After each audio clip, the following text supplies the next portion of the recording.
Is that the project has demonstrated in practical terms and also made it quite clear that it isn't the case that when it comes to investment, we have a situation where there's a unidirectional movement of people moving to urban areas and investing only in urban areas.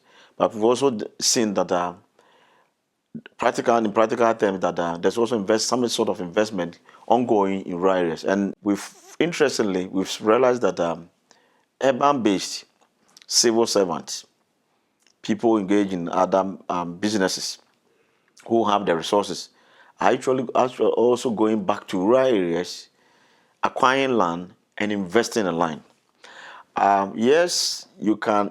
There's a downside to that. Sometimes when they go back, small-scale farmers get displaced.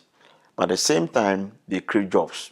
Because you see, these are large farms that they invest in, and they need to employ people to stay on the farm, to manage the farm for them, and so on and so forth. If you take, for example, one of the case studies that we look at, the palm oil industry sector in the eastern part of the country, what is happening is that as a result of this, the large, we have a situation whereby a large multinational company, French-based company, came to the area to invest.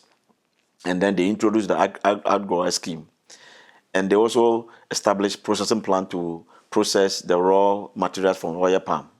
So in a way, what is happening is that the small-scale farmers now have a choice. They have a choice either to sell their products to the multinational companies, and at the same time, they have an option to sell to some of these medium-scale processing plants. If that has not been the case, possibly they wouldn't be enjoying the kinds of prices that they are getting for their products at the moment. So overall, it is shaping the rural areas in a very, very significant way. And if we accept the point that once you impart on rural development, you also impart on urban development.